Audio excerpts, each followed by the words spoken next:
Hello, this is Gurumurthy Ramachandran, and in this unit, I'll be discussing how to navigate through the qualitative exposure assessment tool or the checklist tool. The tool is in an Excel file called checklist V34, and when you open it, this is the screen that you will see first. So you will see two arrows near the top of the screen. One is for checklist number 1 and 2 corresponding to the first and second rules of thumb that are applicable to assessing purely or relatively purely volatile and semi-volatile agents. The checklist is not yet ready for handling mixtures. However, you have encountered you have learned how to handle mixtures in the lecture. The second arrow is for using the third rule of thumb that is applicable for assessing particulates, fibers, and aerosols. There is a third arrow at the bottom. There is a third arrow below the first two, and this is for understanding the layout of the checklist tool.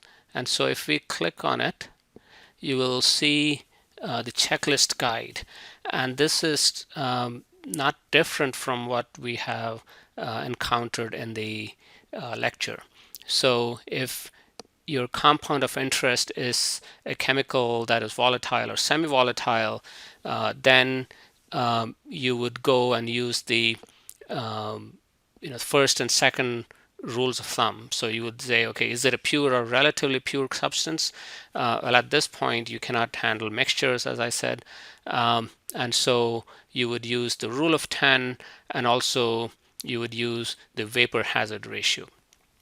And so when we use the rule of when we use the rule of 10, we follow the following steps. We select an appropriate occupational exposure limit, determine the vapor pressure and the saturated vapor concentration of the substance. We identify the observed level of control. We estimate the fraction of the saturated vapor concentration. We calculate the maximum concentration that corresponds to the 95th percentile. And we compare this max concentration to the occupational exposure limit and then determine the exposure control category. The spreadsheet actually selects, so all you need to do is select the compound of interest, and the spreadsheet automatically selects for you the OEL and then populates the saturated vapor pressure and saturated vapor concentration values.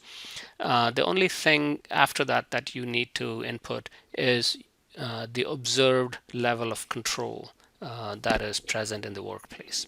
And then the spreadsheet calculates the Cmax, and then it also tells you what the correct exposure control category is if you use this rule of 10. The spreadsheet also uses the vapor hazard ratio, where we divide the vapor pressure by the OEL to determine the vapor hazard ratio score. And then we identify the required level of control from the vapor hazard ratio matrix. We compare the required level of control with the observed level of control, and then determine the exposure control category. For both the rule of 10 as well as the vapor hazard ratio, if the observed level of control is greater than the required level of control, then the exposure control category is 1. If the observed level of control is equal to the required level of control, then that predicts an exposure control category 2. And if the observed level of control is less than the required level of control, that means that we have a category 4 exposure. In a very similar way, if the chemical is an aerosol, fiber, or particulate, then we use the particulate hazard ratio and not the first two rules of thumb. And here we select an appropriate OEL, and we identify the required level of control. We compare the required level of control with the observed level of control, and then determine the exposure control category.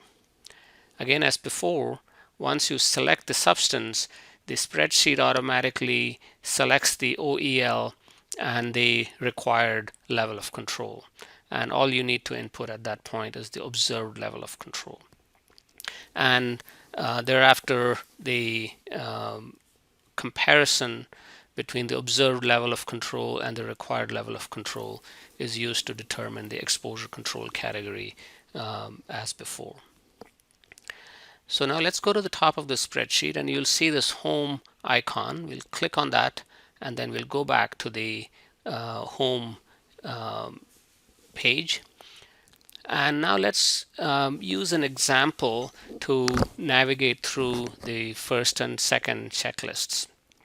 So we'll click on the top arrow, so you'll see the screen broken into three parts.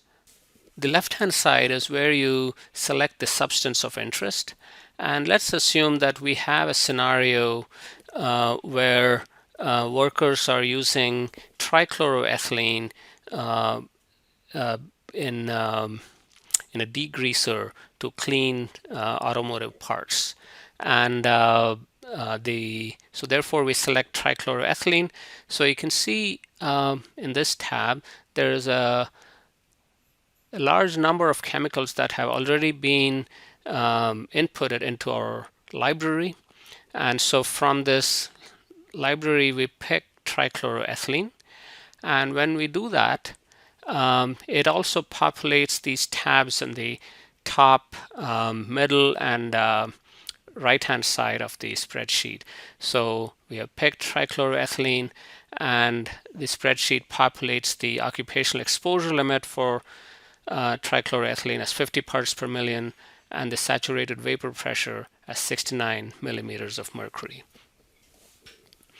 Let's assume now that in this workplace we have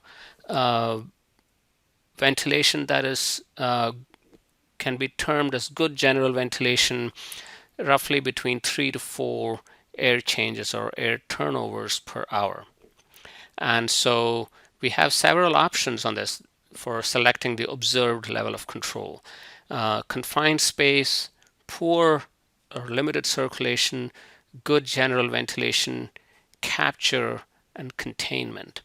And so we are going to pick the good general ventilation. And you can see that that is going to lead to a category 4 exposure control category.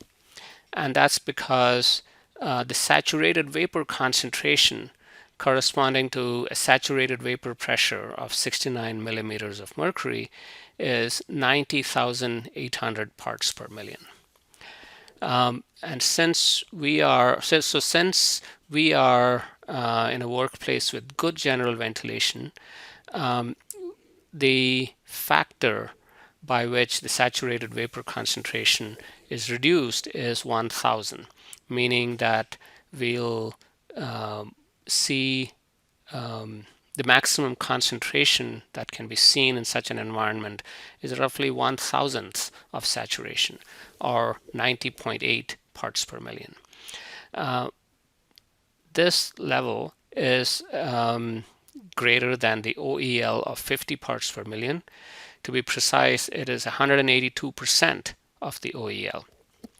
And so we can take this C max that we estimated, or 90.8 parts per million, as a rough estimate of the 95th percentile. And so we can conclude that the 95th percentile is roughly 182% of the OEL, and therefore this is a category 4 exposure since the 95th percentile exceeds the OEL. We can now move on to the second rule of thumb based on the vapor hazard ratio. So here the vapor hazard ratio is the ratio of the saturated vapor pressure in millimeters of mercury that you divide by the OEL in parts per million, and the number you get is 1.38 in this case. On the vapor hazard ratio matrix, this is number 3 on the VHR scale. And the spreadsheet also tells us that for this substance, we require good general ventilation with capture at emission points. However, what we really have is general ventilation, good general ventilation, above 3 to 6 air turnovers per hour. So if you remember, I had said that we think that the air changes per hour in this workplace is somewhere between 3 to 4. So that is in this category. Let's look at some of the other options that we have for selecting the observed level of control. So that's first one is good. That is general ventilation, 3 to 6 air turnovers per hour. Good general ventilation, 6 to 12 air turnovers per hour. Good general ventilation with good general ventilation with capture at emission points. Capture at points of emission with containment wherever practical. Containment, and then primary and secondary containment. So we are at the lowest level of control here, so that's category 4. What would happen if we had better control? So let's see if we actually had the required level of control, good general ventilation with capture at emission points. So if we do that, then what is required and what is observed are equal, and therefore the checklist is going to predict an exposure category 2. What will happen if we exceed the required level of control? So if we have a slightly better level of control than what is required, we will have an exposure category prediction of 1. And the same thing, of course, if you get better and better containment or primary and secondary containment, both of them also obviously lead to a predicted exposure category of 1. But if we are at 3 to 6 air turnovers per hour, we are going to be in exposure category 4. Now let's again go back to the top of the spreadsheet and click on the home icon. Now let's use the third rule of thumb to look at particulates, fibers, and aerosols. So again, I'll click on this arrow. Now let's assume, for the sake of this example, that we are interested in assessing exposures to respirable silica or respirable quartz in a particular environment. So respirable quartz has an occupational exposure limit of 0.025 milligrams per cubic meter. And so that is in this category, 0.1 to 0.01, because we are at 0.025 milligrams per cubic meter. So this is in the PHR matrix, we are in the 4th category, and the required level of control for a substance with this range of occupational exposure limit is capture. Now let's assume that we have good general ventilation, 4 to 6 air changes per hour in this workplace. Since this is much less of a control than what is required, which is capture, the checklist predicts an exposure control category 4. Clearly, even fewer air turnovers will also lead to an exposure control category of 4. It is only when we get to capture, so if the observed level of control is equal to capture, that our predicted exposure category is a category 2.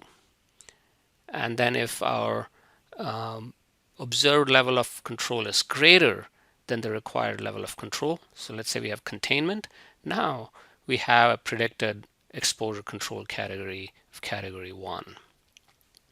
So you can see how, depending on the observed level of control and its comparison with the required level of control, we have different predicted exposure categories.